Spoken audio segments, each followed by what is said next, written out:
সন্মানীয় দৰ্শকবৃন্দসকল, হাতৰ আড্ডা চেনেললৈ আপোনালোকক স্বাগতম জনাইছোঁ। আজি আমি লৈ আহিছোঁ কেইটামান নতুন হাতৰ আৰু প্ৰতিটো হাতৰ বিনিময়ত 10 সময় দিয়া হৈছে। সময়ৰ ভিতৰত উত্তৰ দিবলৈ যত্ন কৰিব।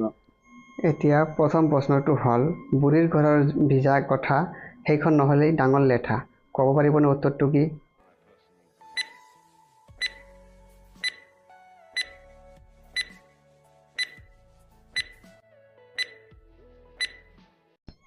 সময় শেষ। উত্তৰটো হ'ল জিভা।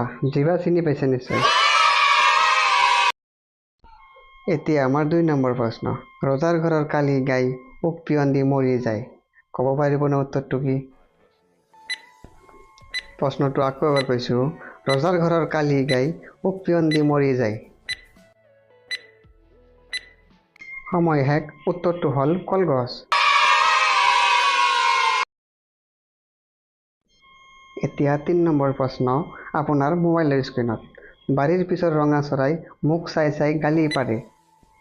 প্ৰশ্নটো আকৌ এবাৰ কৈছোঁ। বাৰীৰ পিছৰ ৰঙা চৰাই মোক চাই চাই গালি পাৰে। সময় শেষ। উত্তৰটো হ'ল জলকীয়া। এতিয়া আমাৰ 4 নম্বৰ প্ৰশ্ন। ডোকা কালত আকা বোৱা, বুঢ়া কালত তলমুৱা। ক'ব পাৰিবনে উত্তৰটো কি? প্ৰশ্নটো আকৌ এবাৰ কৈছোঁ। ডোকা কালত আকা বোৱা, বুঢ়া কালত তলমুৱা। সময় শেষ। উত্তৰটো হ'ল বাঁহ। এতিয়া আমাৰ 5 নম্বৰ কুৱেশ্যন। এক ঠেঙীয়া বগলী নিতৌ নাচে গদূলি। ক'ব পাৰিবনে উত্তৰটো কি?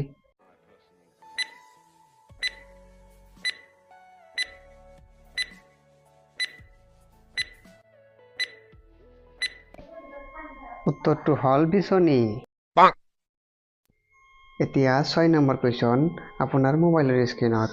তিনিকুণীয়া মাজত খাল, ঘাৰত ধৰি মাৰিবলৈ ভাল। প্ৰশ্নটো আকৌ এবাৰ কৈছোঁ। তিনিকুণীয়া মাজত খাল, ঘাৰত ধৰি মাৰিবলৈ ভাল। সময় শেষ। উত্তৰটো হ'ল জাকৈ। 7 নম্বৰ প্ৰশ্ন। ৰজাৰ ঘৰৰ কলি গাই ঘাটে ঘাটে পানী খায়।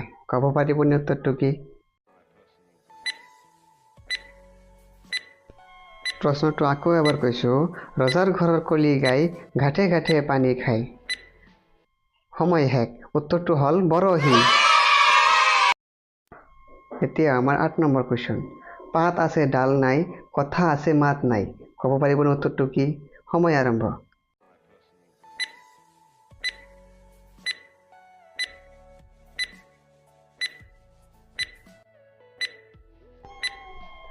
সময় শেষ। উত্তৰটো হ'ল কিতাপ।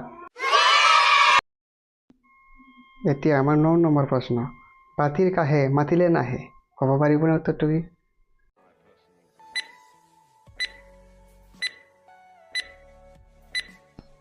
প্ৰশ্নটো আকৌ এবাৰ কৈছোঁ। বাতিৰ কাষে মাতিলে নাহে। উত্তৰটো হ'ল কোঠা। এতিয়া আমাৰ লাষ্ট কুৱেশ্যন। গছৰ ওপৰত গুটি, গুটিৰ ওপৰত গছ। ক'ব পাৰিবনে উত্তৰটো কি?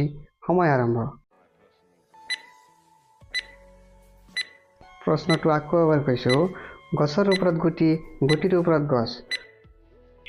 সময় শেষ। উত্তৰটো হ'ল আনাৰস। বন্ধু বান্ধৱীসকল, কেইটা প্ৰশ্নৰ উত্তৰ দিব পাৰিছে কমেণ্ট বক্সত নিশ্চয় জনাব। আৰু ভিডিঅ'টো যদি ভাল লাগিছে লাইক কৰি দিব আৰু চেনেলটো ছাবস্ক্ৰাইব কৰিবলৈ নাপাহৰিব। ধন্যবাদ।